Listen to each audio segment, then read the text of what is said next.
Boa noite, pessoal. É um grande prazer estar aqui hoje. Eu, Igor Aires e Cris Diniz, representando aqui a Mossa Lab nessa mesa de direitos autorais, com o meu grande amigo aí, de longa data e advogado experiente, Rodrigo Moreira. Isso mesmo. O Rodrigo ele é advogado desde 2005, pós-graduado em Direito Civil, Processual Civil pela Unipac, pós-graduado em Direito Tributário e Direito Ambiental pela PUC, tem o Master of Law em Direito Tributário também pela PUC, foi delegado ao AB Minas Gerais de 2007 a 2014, advogado de várias empresas de eventos desde 2011, membro fundador e diretor jurídico da Associação Mineira de Eventos e Entretenimento. Então, acho que é uma pessoa mais do que qualificada para essa conversa que a gente vai ter aqui sobre direitos autorais. Foi um assunto que a gente viu muita necessidade aí de conversar, porque estamos tendo uma série de mudanças, né, na maneira de produzir e consumir arte em geral, né? E também a falta de conhecimento nossa, né, de artistas, de quais são os nossos direitos. Tem muita lenda que a gente vai passando de uma pessoa para outra sem consultar alguém especialista, e a gente vai passando as fake news para frente. Aí, às vezes, Pois é. a gente Acha não que está está prestando um protegido. grande serviço, né? E, na verdade, não é nada disso.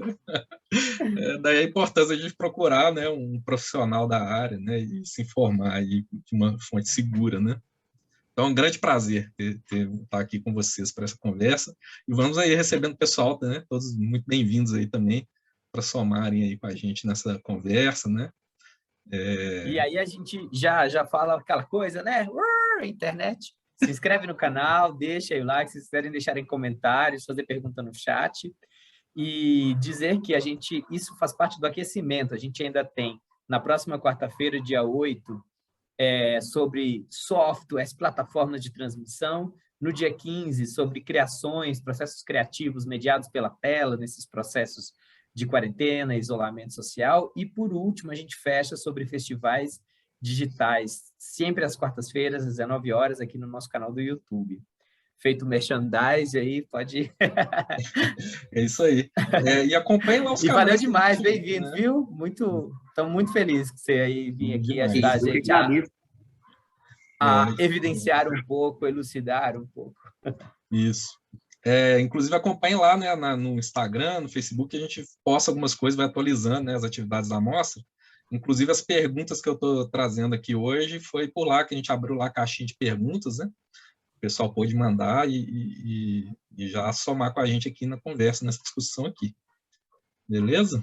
Então, vamos começar aqui, né? Que a gente acha, né, que às vezes 40 minutos, uma hora é muito tempo, e na hora que a conversa engrena, o negócio vai embora. Então, vamos começar aqui.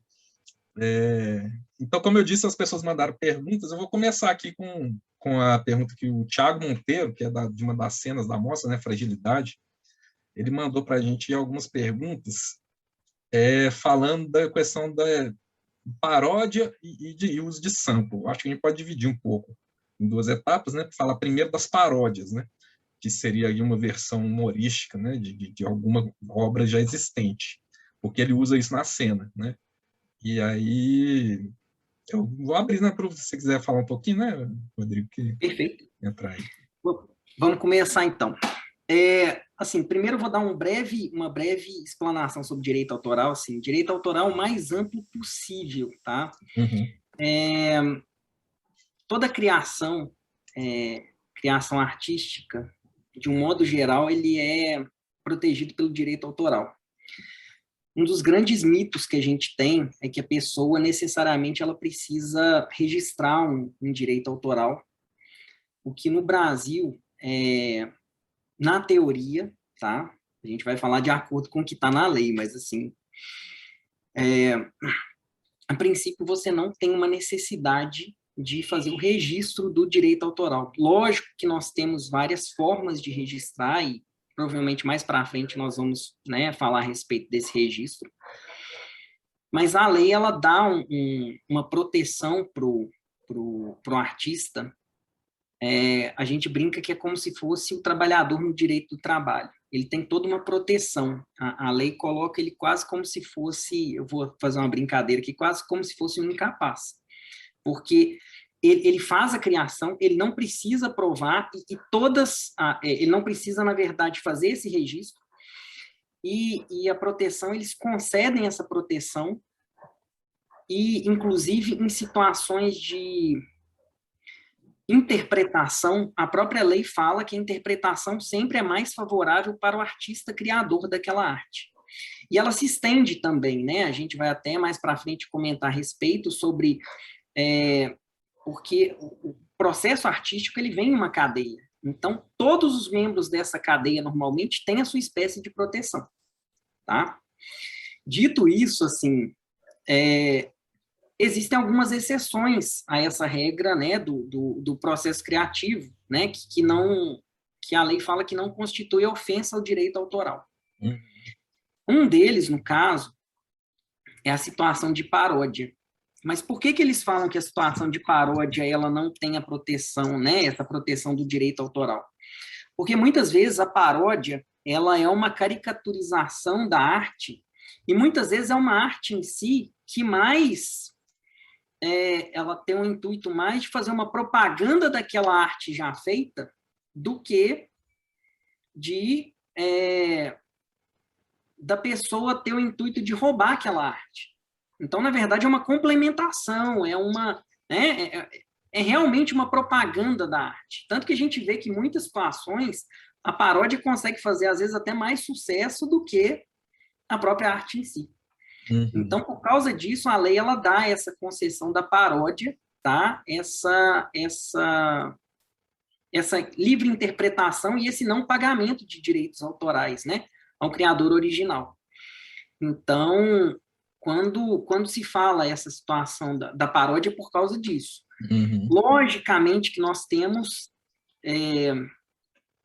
possibilidades, né, interpretações, porque a lei de direito autoral ela é muito interpretativa, ela é muito subjetiva, porque justamente a arte é muito ampla, né? Então, a pessoa ela pode tentar esbulhar, né, que eu falo assim, ela pode tentar subverter essa lei, tentar colocar como se fosse uma paródia, na verdade, uma utilização indevida. Então, vale muito mesmo a interpretação da pessoa que vai aplicar, ok? Entendi. Então, assim, eu posso usar uma melodia pré-existente, criar uma nova letra, como se fosse uma paródia, né? Basicamente seria aceito sem ter que pagar uma taxa de ECAD em cima daquela melodia, é como se fosse uma coisa que eu criei. Mas o dono do original, da criação original, ainda pode, se ele quiser, entrar com algum tipo de pedido, de ação, para que eu não execute mais Pode ter alguma coisa desse tipo, assim? Pode, tá? A gente fala muito caso, por exemplo, dessas caricaturas, dessas paródias que são feitas, né, principalmente cômicas. A gente vê o caso né, que antigamente a gente tinha muito, né? Aí a gente vai até revelando a idade, né? Caquinho Mini Dog. Caquinho Planeta, Caquinho Mini Dog. Então, assim, a gente vai vendo essas situações que, na verdade, são paródias mesmo, né? São realmente a gente via, né, o pessoal pegava os políticos, pegava as frases, fazia realmente aquelas caricaturizações, pegava, né, as novelas, por exemplo, que tinham. Você utilizar um trecho, por exemplo, de um filme, de uma novela, né, aqueles Todo Mundo em Pânico, né, esses filmes assim, são justamente caricaturizações, eles não precisam pagar esses direitos autorais justamente porque eles estão fazendo uma paródia. E aí eles pegam vários, né, assim, vários trechos de vários filmes e vão usando sem pagar por esse direito autoral. Então, existe essa possibilidade. Logicamente, que aí, assim, depende muito dessa interpretação. Eventualmente, igual tem um caso, por exemplo, da gente analisar se existe uma cópia ou uma paródia. A paródia, a pessoa ela pega aquela história e vai distorcendo justamente para fazer um alívio cômico da situação como um todo. A cópia não, né? Assim, a pessoa, na verdade, ela pega a história, vai fazendo uma ou outra mudança, mas, na verdade, ela pega, na verdade, a fama a intenção mesmo é pegar aquela arte, né? Pegar aquela criatividade para fazer, para ter um ganho financeiro, ou então um ganho moral, né, como artista. Então, tem essa análise. Tá? Assim, vamos, um exemplo, assim, vamos ver se eu estou entendendo. Então, por exemplo, o plágio, eu tenho a intenção de roubar a ideia, de roubar a obra, e não dar crédito, e eu torço para as pessoas não descobrirem de onde eu tirei aquela ideia. Enquanto a paródia é o contrário, eu evidencio de onde eu tirei, eu aproveito que as pessoas conhecem aquilo para usar aquele conhecimento daquele trabalho realizado para gerar humor, para gerar coisa, sem que gere ofensa para quem criou a obra, porque senão aí a pessoa pode, a coisa no início eu disse falando as coisas sem gerar ofensa e tal para quem criou, ou que de alguma maneira a pessoa se sinta ofendida ou crê que está distorcendo a obra, transformando a obra em uma grande ofensa, alguma coisa assim. Exatamente. Algo mais... É porque eu fico pensando nessas duas grandes diferenças, assim, quando é o plágio, quando é a... É interessante isso, a paródia. Um você espera que não descubra, você quer que as pessoas você quer que ela saiba de onde veio, né? É legal, gostei disso. E assim... Não sei, eu fui ouvindo, fui construindo um pensamento. A gente tem que ver que tudo tem situações que ficam entre um e outro, né? A pessoa, por exemplo, pode usar o meio termo entre eles, e aí é aí que entra a situação conflituosa do direito, né? Que vai... Mas o normal é isso mesmo. Em uma pessoa, na verdade, ela quer agregar aquela arte já feita, né?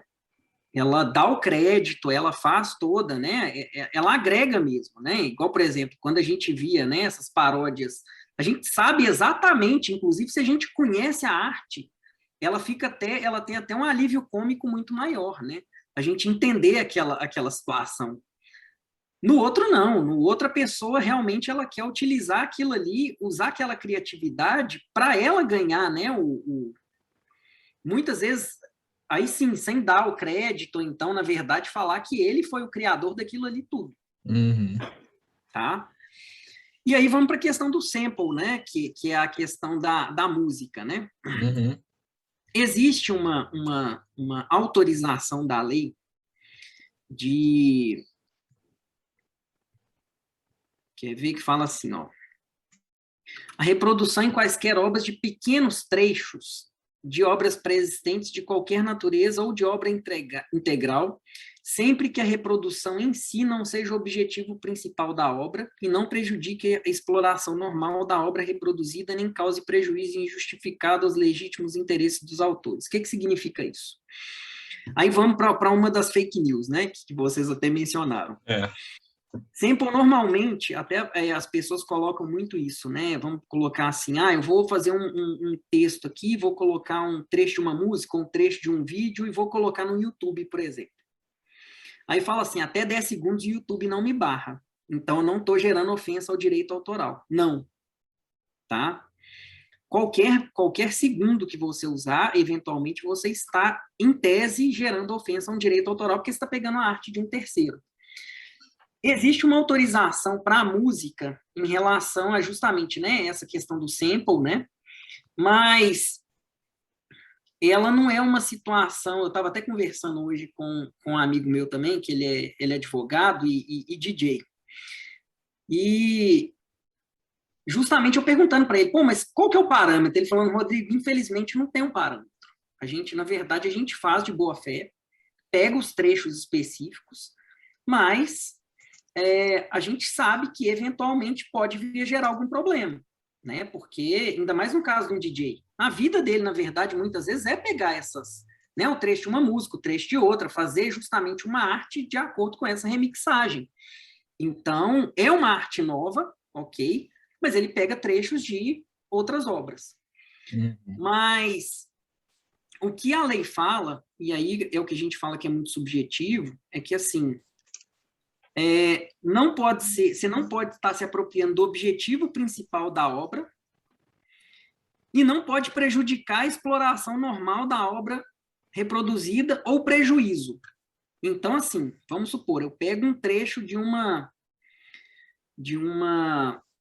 música, a parte principal. Até porque a gente sabe, né? Tem música que, na verdade, é uma frase e fica repetindo 50 vezes. Então, assim, você pega um trecho só dessa, né? Você pega essa frase, na verdade, você está praticamente reproduzindo a música inteira. Índia seus cabelos, né? É. Então, assim, existe essa situação que ela não tem uma proteção legal, uma proteção definida, assim, olha, isso daqui é sample, pode usar, isso daqui não pode usar. Uhum. A gente pega muito justamente na boa-fé, tá? E na questão da pessoa não prejudicar o outro artista. Né? A própria lei fala, não pode prejudicar a exploração do artista e não pode causar prejuízo ao legítimo interesse dele. Você distorcer aquela questão, né? aquela utilização, você não usar grande parte daquela música. Então, esses são os critérios que normalmente são utilizados. Tá? Legal. Aí, deixa eu ver. O sample é aquilo... Essa fake news aí é popular demais, né? Que eu tenho um número de segundos específico que eu posso usar, e é legal a gente ver que não é bem assim, né? A lei tem mais sutilezas. Né? E aí, assim, nesse caso, por exemplo, vamos supor, aí eu vou entrar até numa outra parte, aproveitando até essa situação, que é o caso, por exemplo, de No Brasil não tem essa questão, mas muitos programas, igual, por exemplo, o Spotify, o YouTube, já tem algumas regras para isso. Tá? Eu estava até analisando essas regras, como é que elas são. Elas pegam, independente da obra, né? Por exemplo, o próprio sample, por exemplo, a obra é da pessoa, tá? A pessoa fez toda aquela arte, mas o YouTube ele tem um acordo com as gravadoras. Então ele já tem, por exemplo, um algoritmo que fala assim, olha, essa pessoa aqui ela está usando, por exemplo, 3 segundos da obra da gravadora do fulano tal. Então, eles olham, se a pessoa não monetiza e a utilização é pequena, né, monetizar é justamente fazer a pessoa receber dinheiro por aquela obra dela. Eles têm um algoritmo que eles podem ou não cortar o vídeo da pessoa. Uhum. Que não é definido, assim. Tem gente que fala que é 10 segundos, mas eu fui na própria política do YouTube e não tem essa destinação. Eles olham justamente, eles fazem essa análise, assim, em algoritmo mesmo. Se a pessoa monetiza, eles pegam a porcentagem desse período e aí pagam essa porcentagem para o dono da gravadora. Uhum. Então, por exemplo, a pessoa tem 1 minuto, vamos supor, de vídeo. Nesse 1 minuto, ela tem 20 segundos da gravação de um filme. Né? A pessoa, por exemplo, ela usa para fazer comentários, por exemplo, sobre um filme. Então, eles pegam esse 1/3, a pessoa ganha, então, 2/3 e a gravadora, né, a gravadora vai ganhar, no caso, 1/3 desse valor. Então, eles já têm essa política para isso. Beleza. Então, acabando com essas fake news aqui. Falando agora um pouquinho de sample, agora a gente tem algumas dúvidas também na questão do ECAD, né? Como que o ECAD faz essa cobrança, ele considera o tempo. Eu sei que quando é presencial, né, eu estou mais acostumado a fazer peça de teatro presencial, né? Eles consideram até a capacidade do espaço, né? Mas quando você vai para a internet, como que é isso, né? A capacidade é o mundo, né? Eles vão cobrar por bilhões de pessoas, não dá, né? Como que são essas cobranças deles em cima disso aí? E se a gente, né, quer usar um tempo curtinho, 10 segundos ali de música, ainda nesse assunto do sample, um pouquinho, né? O que acontece? Nesse caso, assim, vamos lá. A questão do sample, assim, a pessoa também pode entender, falar, olha, eu estou pegando essa música aqui, estou fazendo uma música nova, né? Porque, na teoria, a lei pode dar essa abertura para a pessoa, né? Pegar pequenos trechos, seria em tese, né? Porque a lei fala que não constitui ofensa ao direito autoral. Só que o ECAD, ele até contrariando o que dispõe a lei, ele cobra por segundo de utilização. Então, ele cobra assim, né? Por exemplo, eu vou pegar uma música de um cantor X, uso esse trecho e faço a música, o ECAD faz a cobrança. Então, é até uma situação que a gente fica até meio, assim, porque não tem muito né, não existem muitos processos de direitos autorais, depois a gente até explica mais ou menos o porquê, mas o ECAD ele não está nem aí, a verdade é essa. E assim, né, não é fazendo nenhuma crítica assim, ao ECAD. O ECAD tem muitos erros, né, mas é um órgão, né, privado. Ele é formado, inclusive, por 7 associações. 7 associações. É um órgão privado formado por 7 associações de músicos, que, na verdade, ele serve justamente para cobrar direitos autorais. Então, por exemplo, o músico fala assim, pô, mas eu não estou recebendo o ECAD, não está? Filia alguma dessas associações, tem até a lista dessas associações e começa a cobrar. Porque, assim, muitas vezes a gente, não é porque não está funcionando que a gente tem que, assim, querer acabar com o ECAD, né? Assim, na verdade, tem que melhorar. Então, mas, assim, então, como associações, o associado pode e deve, né, fazer uma cobrança para que ela funcione. Uhum. E o ECAD, gente, não está nem aí. Ele cobra mesmo, independente de estar na legislação, tem esse amparo ou não. E realmente tem algumas regras lá, né? Igual, por exemplo, a forma que eles fazem, porque para que a pessoa, na lei de direitos autorais, não precise pedir autorização para o músico, porque imagina, porque a lei fala, eu preciso pedir autorização para a pessoa que faz a arte. No caso da música, não. Né? Você simplesmente faz, né? Executa a música ali e paga o ECAD. Então, é uma facilitação dessa utilização da lei de direito autoral. Uhum.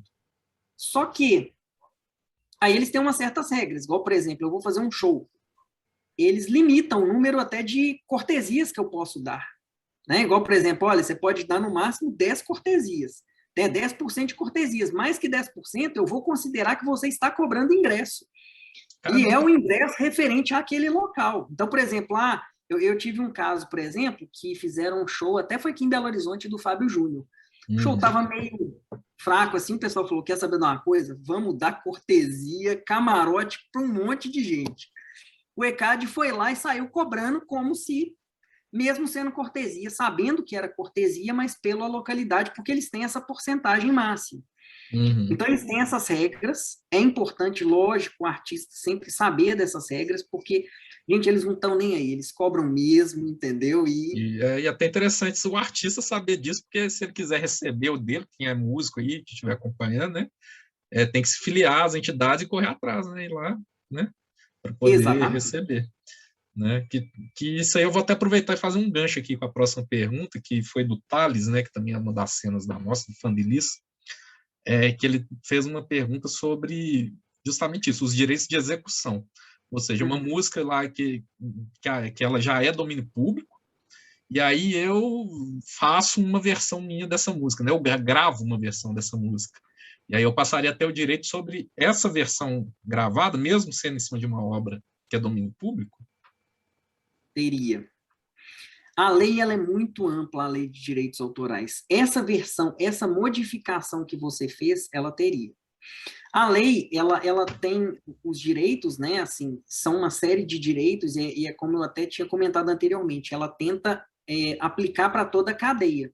Então, por exemplo, um músico, ele tem, o compositor tem o direito autoral, né, vamos supor, a banda ela tem o direito autoral por aquela versão, a gravadora tem o direito autoral, e assim vai, né? A não ser que tenha contratos que delimitem isso. Tá? Então, até o caso, né? Um caso, por exemplo, dos Beatles, né? Normalmente, a lei de direito autoral, ela vai até a morte da pessoa, e aí, por determinados anos.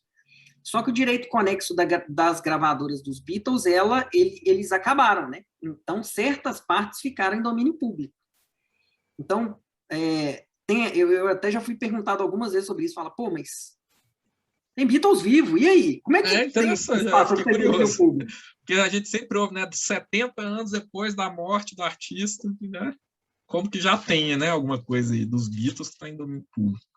Pois é. E, inclusive teve, né? Teve até um desespero por causa daquela questão, né, da morte do Michael Jackson, que ele tinha parte dos direitos, né, de divulgação, né, da distribuição dos... E estava justamente nesse final por causa dessa situação, tá? Então, assim, a pessoa ela vai ter os direitos referentes à obra dela. Então, por exemplo, ela não vai poder cobrar, né? Vamos supor.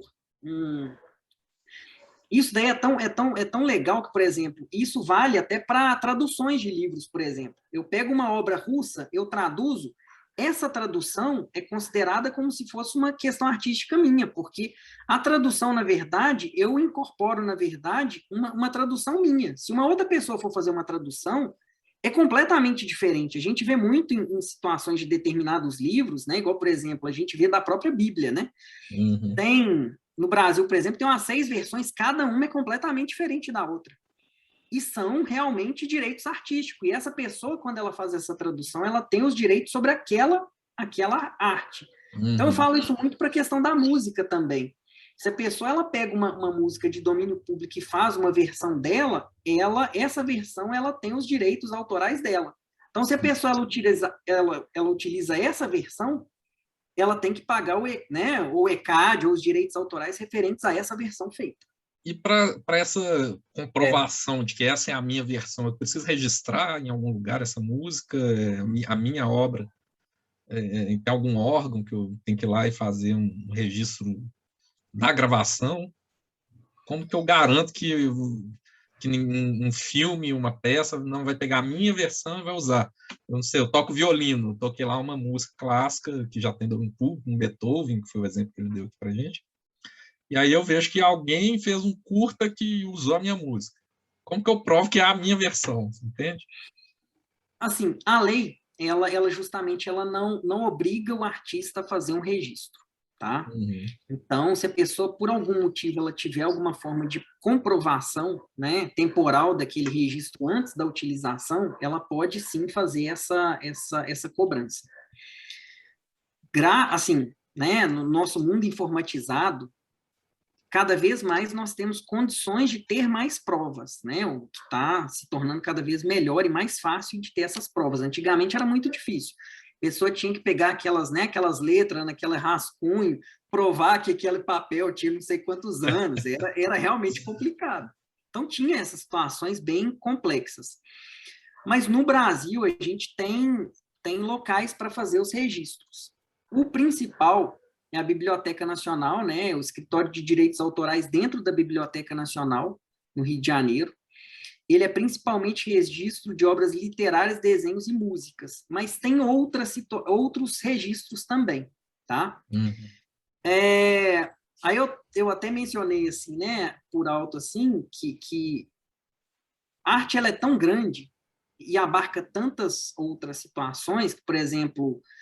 obras de engenharia, arquitetura, né? A pessoa pode fazer no Conselho Regional Específico, ou no CAU, ou no CREA. A Escola de Belas Artes na Universidade Federal do Rio de Janeiro, ela tem registro de obras de artes visuais. E a Escola de Música da Universidade do Rio de Janeiro tem um registro de obras musicais. São só esses locais. Então, assim, Rodrigo, você não mencionou algum deles. Então, Biblioteca Nacional. Biblioteca Nacional, todas as outras artes normalmente são registradas na Biblioteca Nacional. Entendi. É bom. Bom aí, eu queria fazer uma pergunta a partir do que você estava falando. 2 coisas, assim. Quando o autor que eu vou traduzir está vivo, autora, autore, e aí existe um contrato que eu posso ter exclusividade da tradução, e aquela tradução é só minha, e se outra pessoa traduzir, eu posso processar. E aí, pensando nisso, assim, da minha versão da tradução, em paralelo com a música, também entender um pouco a diferença do direito autoral da criação da música e o direito da execução, de quando eu vou lá e executo, e de quando eu gravo aquela música, e aí a gravadora, as pessoas que têm direito da gravação, as pessoas de quando eu vou executar, que o ECAD cobra pela minha execução, e de quando eu crio, e de quem criou lá e não está fazendo nada, nem gravou, nem está executando, assim. porque acho que são diferentes também, assim, um pouco esses... Enfim, aí eu queria só abrir um pouco esse parênteses a partir do que você estava falando. Vamos lá. Em relação à questão da tradução, né, ou, por exemplo, mesmo eu pego uma versão de uma música, né, norte-americana, por exemplo, e traduzo para o português. Juntos e Shallow Now. Assim, a primeira coisa, a pessoa ela tem que ter uma autorização, né, do artista lá. Mas uma vez que ela tem essa autorização, ela pode ser uma autorização com ou sem exclusividade. A princípio, essa autorização, normalmente ela é sem exclusividade, porque o direito autoral do artista, ele é como se fosse irrenunciável, né? A pessoa ela pode ceder o direito para outra pessoa, mas ela continua com aquele direito, tá? Isso daí é uma coisa que que é até uma peculiaridade que eles não... ela não se transmite. Mas, assim, além disso, tem as questões, aí vão pelas questões contratuais. Um exemplo, por exemplo, assim, eu posso chegar e falar, olha, minha obra literária aqui, eu vou passar para o Igor e eu vou dar exclusividade para ele. É uma questão obrigacional, né, que foge até a esfera do direito autoral, e aí é até mais fácil, porque tudo que está naquele contrato ali pode ser executado. Então, por exemplo, olha, né, igual a gente vê muita situação, por exemplo, do próprio Paulo Coelho, ele tinha um representante exclusivo que autorizava as traduções e traduções para todas com exclusividade. Se alguém fura isso, além da questão da violação à pessoa que tem exclusividade, ela tem a violação também ao artista.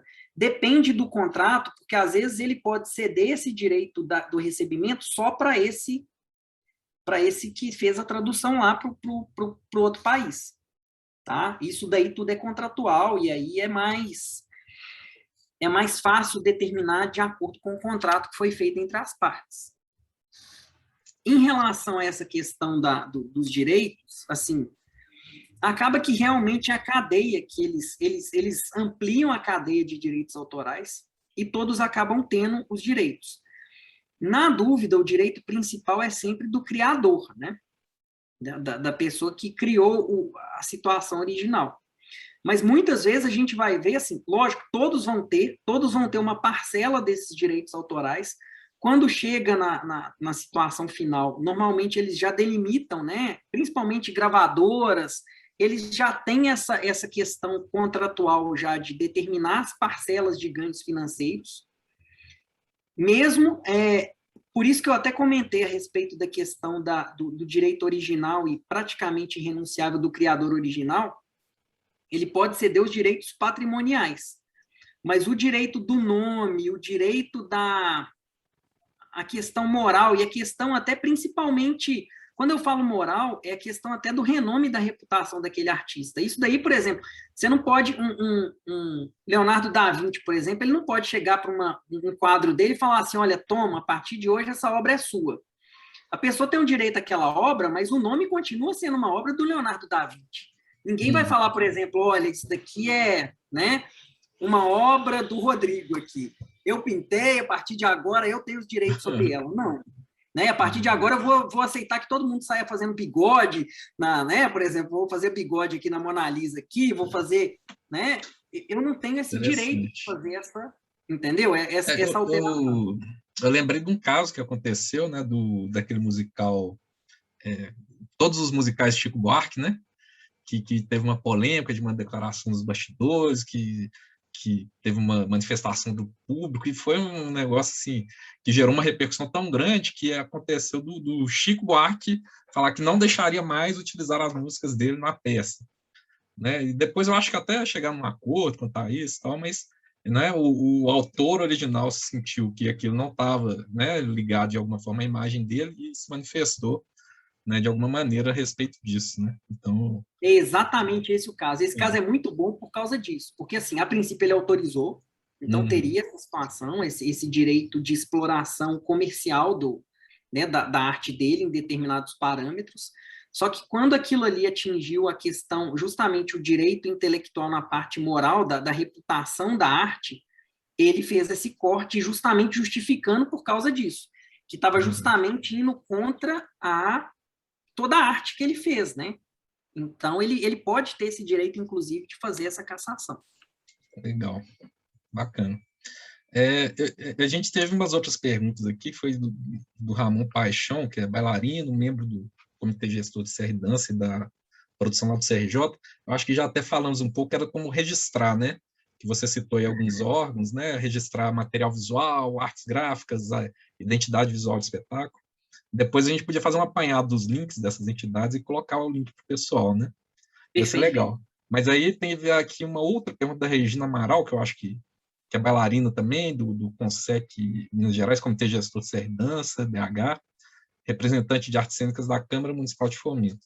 Ela perguntou como garantir um direito autoral sobre coreografias, né? Que foi algo que realmente eu fiquei curioso, como que pode, né? Porque como registra, né, uma identidade visual, uma arte gráfica, música, a gente já tem uma noção do texto, né? Agora a coreografia realmente vai para um outro âmbito que eu acho que os leigos, assim, normalmente não tem muito esse conhecimento, né? Coreografia realmente é um tema muito, assim, é muito complexo e muito legal, assim, principalmente eu, né, também, marido de uma bailarina e coreógrafa também, então, assim, mas, primeiro, o registro ele pode ser feito no Registro de Obras de Artes Visuais na Escola de Belas Artes da Universidade Federal do Rio de Janeiro. Eu tenho até os contatos, depois eu passo para vocês, tá? Para colocar. A princípio, a coreografia, ela sim, ela pode e tem todo um registro de direitos autorais, né? Tem todo um direito autoral amparando. Igual, por exemplo, aí a gente vai falar assim, mas, por exemplo, num balé clássico é difícil isso, né? Porque os passos são muito... existem os passos já, entre aspas, pré-determinados. A gente fala assim, determinadas coreografias ou coreógrafos, todo mundo, até hoje, se a pessoa fizer um passo, a pessoa já sabe quem que é. Michael Jackson, por exemplo, né, o ícone máximo disso, a pessoa faz um passo, todo mundo já sabe quem que é. Você girou o braço, sabe que é Thriller, cara, é isso. Então, assim, tem essa possibilidade e, na verdade, né, plenamente, é um direito, na verdade, daquele artista. Ele criou, ele fez essa, né? Ele não vai ter os direitos pertinentes a isso. E sim, ele pode, na verdade, registrar e cobrar esses, né? Por exemplo, se o Michael Jackson cobrasse, na verdade, não só pelas músicas, mas para cada pessoa que fizesse os passos dele ou reproduzisse, ele seria ainda mais rico, né? Então... Eu ia ter que pagar lá da minha festa de casamento que teve, todo mundo dançando no Thriller, lá eu ia ter que pagar para ele. Então, assim, é plenamente possível. Como eu falei, assim, existe a forma de registrar, mas também existe a possibilidade da pessoa comprovar que aquela coreografia, na verdade, foi original dela. Existe, por exemplo, coreografias que a pessoa, por exemplo, coloca, às vezes, uma determinada música clássica que não faz parte, na verdade, de um balé de repertório, por exemplo. Né? O próprio balé de repertório tem adaptações. Por exemplo, eu fui numa adaptação de um quebra-nozes que o balé russo fez, que o tio tinha um caso com a sobrinha. Então, assim, era até mais... Então, assim, não foi feita uma alteração, não foi feita uma adaptação? Foi. E se a pessoa, por exemplo, gosta, adequa, adapta né, ele teria que, na verdade, ter os direitos pertinentes, porque ele fez uma adaptação pertinente, né, e se a pessoa gosta daquela adaptação e quer adequar, ele teria, em tese, que fazer, porque a criação foi desse coreógrafo.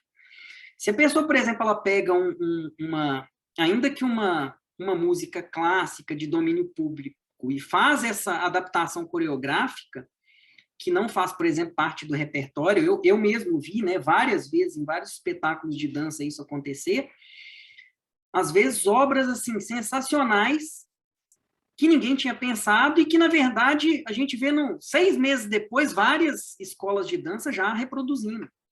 Então, isso é muito comum e, na verdade, tem todas as condições, né? A primeira coisa que tem que fazer muitas vezes esses espetáculos são gravados, então tem a possibilidade já de ter essa comprovação visual, né, que essa coreografia foi primeiro feito por essa coreógrafa, mas também, se quiser também fazer esse registro, dá para ser feito esse registro, né, na Escola de Belas Artes da Universidade Federal do Rio de Janeiro.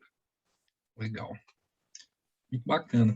Você falou aí de adaptação, então, que aí eu adapto uma coreografia que já existe, ou um trecho de uma música, e dentro das nossas notícias falsas do meio artístico, principalmente do teatro, existem nomenclaturas, assim, né? Livre inspiração, baseado em, inspirado em, e aí essas... depende se usa trecho da obra ou não, se eu só uso a ideia daquele livro e transformo no espetáculo de teatro. Se na lei existe essas diferenças, ou se não, na verdade, se eu usei qualquer coisa da obra, eu tenho que falar, senão pode ser considerado plágio. Enfim, porque isso é muito comum no teatro. Pessoal fala, livremente inspirado, coloca livremente inspirado que não paga direito autoral. E aí já teve vezes que eu estava em festival fazendo e a orientação falou, não existe nada disso. Aí eu falei, quê? Aí eu queria te perguntar para entender como que é isso. Realmente não existe nada disso. Assim, são todos termos, na verdade, e são termos, se for pensar a tradução literal, na verdade, são todos sinônimos, né? Assim, é a mesma coisa a pessoa falar supermercado e hipermercado, um é maior que o outro. Gente, são todos assim, né? São sinônimos da palavra, mas assim, a lei não faz essa distinção, tá? Ela vê, na verdade, por exemplo, aí a gente volta para aquela questão. Tem a questão subjetiva que a pessoa ela tem a possibilidade de fazer reprodução de pequenos trechos, né? Mas, assim, fica no limbo essa questão, se o trecho realmente é pequeno, se vai usar, por exemplo, uma parte só. Se você pega, por exemplo, a obra inteira, igual falam muito o caso de uma escritora francesa, que ela pegou e o vento levou, mudou o título, mudou a cidade, e o resto, o livro era a mesma coisa. Tomou um processo de todo tamanho. Por quê? Né? Na verdade, ela pegou e o vento levou. Então, esse processo até tem na internet, o negócio foi bem... Ela botou no Word, deu um substituir lá nos nomes, localizar, substituir. A história era a mesma, era um plágio assim. Então, existe essa situação. Se eventualmente, né, tem essa análise subjetiva, lógico que é uma nova arte, mas lógico que, como ela é baseada em uma arte já pré-existente, tem os direitos autorais desse criador, né? Que tem que ser respeitados, e logicamente, assim, foi mencionado, foi ótimo, sai, na verdade, até do crime, né, da questão criminal, porque quando a pessoa, às vezes, até não fala que a obra é própria, aí é justamente plágio, realmente crime. Mas quando você menciona e tudo, a palavra que eles falam, né, que aqui tem uma palavrinha bonitinha desse negócio aqui, que eu esqueci, mas... Isso aí, desculpa interromper, mas se você quiser até aproveitar o tempo para ir olhando aí. Me lembrou um pouco, a gente conversou um pouquinho antes aqui sobre o Creative Commons, né, que seria aqueles copyleft, uma série de direitos de que eles têm algumas atribuições, e alguns deles falam assim, bem especificamente, o que você pode fazer com aquilo, né? Eu tenho uma música que está publicada na categoria de que eu só posso usar essa música integralmente sem edição, ou que eu posso associar essa música a uma obra audiovisual, editar, transformar em outra, desde que eu cite de onde eu tirei a música original. E aí, esse Creative Commons, eu entendo que ele já está um pouco mais à frente, que ele cita exatamente nesse tipo. Eu tenho o direito de uso, direito de edição, direito de sincronização com audiovisual, ele tem umas categorias assim, bem específicas, né? O Creative Commons foi uma ideia até internacional que existe já em relação a essa questão da utilização da arte, da abertura da arte, né? O direito norte-americano ele tem muito dessa questão, né? Tem grandes expoentes, né, dessa questão. Começou com a questão até das piratarias e aí foi para essa questão da livre manifestação artística, né? Eles têm uma parte muito forte na questão da cobrança monetária, mas eles têm também dessa questão dessa abertura. E aí, existe um site, tá, do Creative Commons, eu vou deixar também para vocês. Eles colocam, inclusive, imagens que eles já pré-determinaram que a pessoa pode colocar em sua arte, e justamente com essas determinações. Por exemplo, olha, você pode usar para questões pessoais. Não, você pode usar para questões públicas, você pode publicizar de uma maneira geral. Você pode publicizar, mas não vai cobrar. Você pode cobrar dinheiro em função disso. Você pode usar integralidade, você pode usar parte. Então, eles têm várias e várias determinações para que a pessoa ela possa colocar em sua arte, né? Principalmente a arte visual, que fica mais fácil, né? Porque você vai ver justamente aquele símbolo lá. Então, quando você coloca aquele símbolo, você está dando esses direitos já de maneira expressa. Então, é muito mais fácil, muito melhor, né? E aí a pessoa já tem justamente essa liberdade para usar. É muito bacana isso, porque a pessoa tendo essa possibilidade, tira essa condição, né, de interpretar, né, de falar, nossa, será que eu vou usar isso daqui? Vai dar problema? Não vai dar? Como é que vai ser? Eu peço autorização, muitas vezes o artista ele não dá essa autorização de maneira expressa, às vezes ele finge que nem vê, porque ele não... Às vezes, eu até já conversei com ele, falou, Rodrigo, eu não autorizo porque, às vezes, eu não sei como que a pessoa vai usar, se a pessoa vai usar para bem, se a pessoa vai usar para mal, se a pessoa vai queimar meu filme, então eu não falo nada. Eu deixo no limbo. Se depois eu vejo que o negócio está dando problema, eu notifico ela. Se não, eu não falo nada. Mas, assim... É uma estratégia. É uma estratégia. E muitas vezes grandes artistas fazem isso, infelizmente, né? Assim, lógico, seria muito melhor se tivesse uma expressão já direta, porque o artista que está, né, usando, ele precisa dessa garantia, muito mais fácil, né? E a pessoa está fazendo, na verdade, um ato correto, né? De pedir autorização e tudo, mas acontece muito. Então... É raro, mas acontece muito. Legal. Mas aí os Creative Commons, ela é uma possibilidade, né? E assim, os artistas sabendo e tendo essa possibilidade, não só eles podem buscar também, mas como eles podem expor as suas artes e já dá essa pré-autorização. Legal. Eu cheguei aqui na nossa última pergunta, que é da Márcia Neves, que é coordenadora da Escola de Dança do Arena da Cultura. E ela colocou aqui quais as principais diferenças nos direitos de reprodução de trilha para o YouTube e plataformas virtuais, né? Essa migração que a gente fez agora nesse momento, né, de palco para tela, né? Como eu uso isso no teatro? No teatro eu tenho um formulário lá de CAD, igual eu falei, né, que eu preencho quantos lugares tem, eu vou usar tantos segundos da música. Eu sei que o YouTube, pelo menos, já tem vários acordos, né, que às vezes ele já repassa uma parte do valor. E aí começou até uma discussão aí em cima das lives, né? Se eu faço um evento ao vivo, né, que de alguma forma está gerando lucro, vai além desse acordo que o YouTube já tem, e se eu fizer pelo Zoom uma peça, né, como que controla isso, aí começa a entrar numa outra seara. Então, talvez focar assim, o que é que eu tenho que preocupar para me garantir como artista, né, nessa migração para esse virtual, nessas plataformas virtuais. Né? Assim, mas aí eu incluiria a pergunta, e tem diferença se eu faço transmissão para o YouTube, as pessoas assistem no YouTube, se as pessoas assistem dentro do Zoom, incluo essa pergunta aí em relação a... Na hora de fazer festival, a gente pensa muito nisso. Então, só para clarear, eu acho, é o ao vivo e o gravado, ou os dois ao vivo? Tem alguma diferença também, né? Eu acho que vamos ter que... sim, isso também é bom. Essas duas perguntas, diferença de YouTube e Zoom, e se é ao vivo ou gravado, e presencial e virtual. Na verdade, são vários, né? Eu acho que a gente vai precisar de mais umas 2 horas aqui para essa. Mas tem muito tema ainda para falar, né? Que a gente pode falar. A gente pode até estender mais, fazer um outro mais para frente. Assim, a princípio, para a lei, não tem distinção se é, por exemplo, teatro, se é, né, numa plataforma informatizada, não tem essa modificação, não.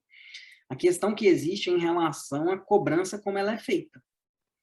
Então, cada um tem as suas formas, na verdade, de cobrar e de, eventualmente, fazer essa cobrança para fazer o pagamento da questão financeira para o artista.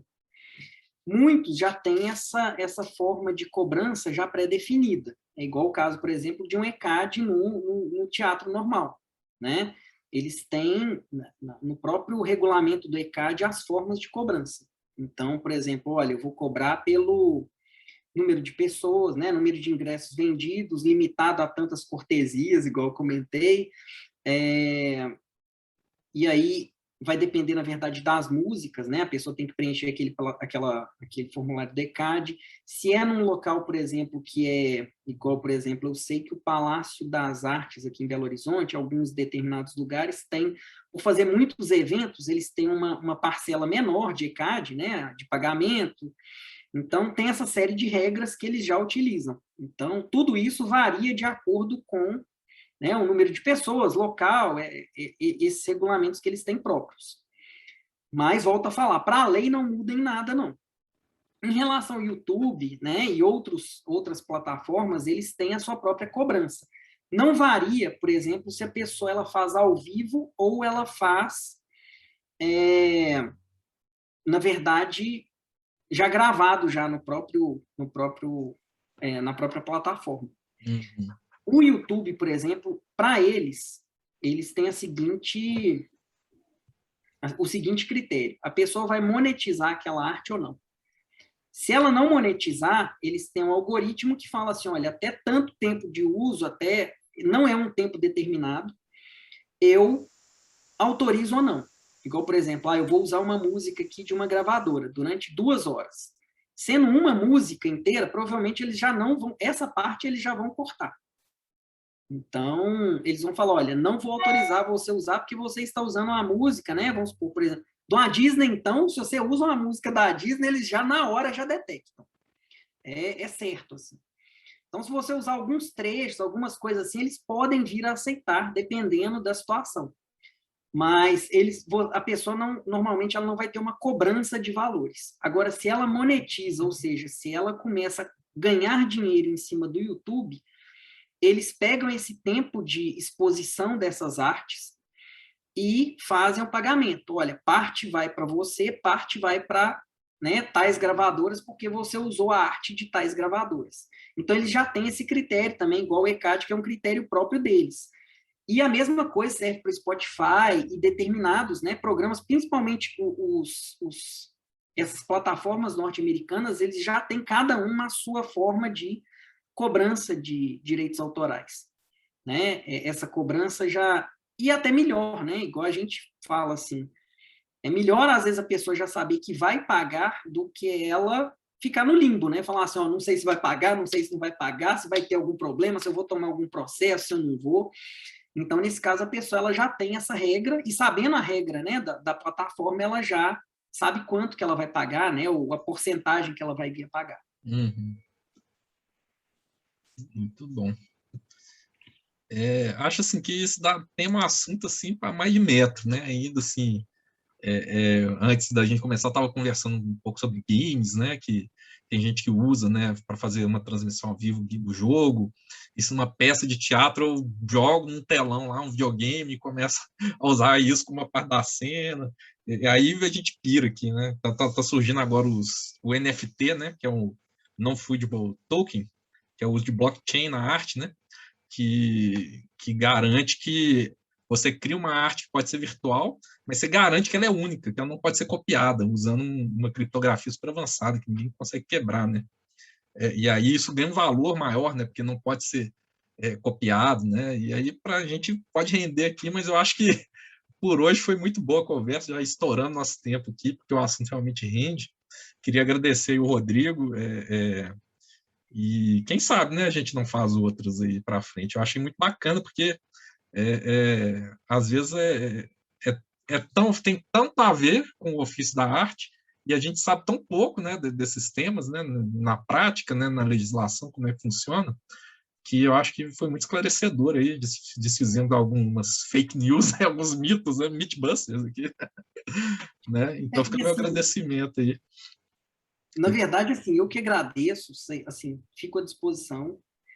E é importante porque é uma via de mão dupla, né? Assim, a arte, tanto a pessoa ela precisa dos demais artistas, né? E assim, como ela também vai criar sua arte e o artista, na verdade, por mais que muitas vezes, né? Muitas vezes não, sempre ele faça pelo amor em si, mas ele precisa da questão financeira, né? Então, nós temos que ter essas formas para garantir esse recebimento.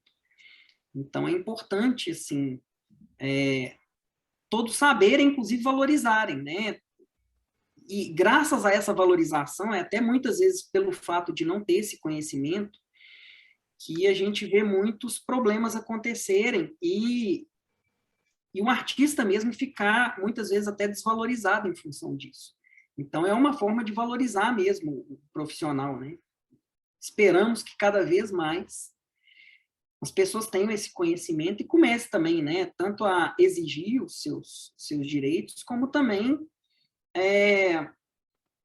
respeitar e valorizar, né, os direitos dos outros artistas. Muito bom. Uai, valeu demais também, só agradecer demais aí, e isso é realmente um tema que sempre vai e volta, e na Mostra Lab sempre tem pessoas com maior trajetória, com mais experiência, pessoas que estão começando, então, às vezes, a gente acaba ajudando a entender como funciona esse ECAD, lá no presencial a gente já domina um pouco mais, mas a ideia de trazer essa conversa é muito também porque muita coisa está mudando e a gente entende que esse hibridismo entre virtualidade e presencialidade virtual, isso vai acabar, não muitos espetáculos vão voltar a ser como eram, mas outros vão se hibridizar e, obviamente, algumas coisas de direitos autorais vão ter que ser repensadas. E aí a gente fica muito feliz de ter aceitado e falar para a galera toda, se inscreve aqui no canal, gente. Lembrando que toda quarta-feira no mês de setembro, sempre às 19 horas, tem uma conversa. Nos sigam nas nossas redes sociais, no Instagram e no Facebook. E se eu não sei se estou esquecendo de algo, se estiver esquecendo de algo, me ajuda aí, Igor. Muito obrigado agora. por todo mundo que ficou até agora com a gente. É isso aí. E é isso, Igor. Obrigadão, gente. Muito obrigado e boa noite aí a todos. Valeu demais.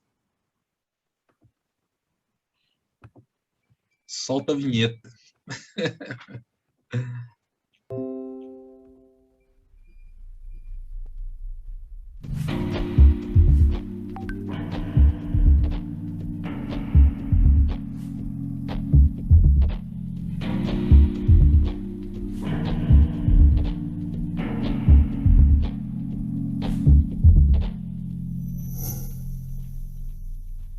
Valeu, boa noite.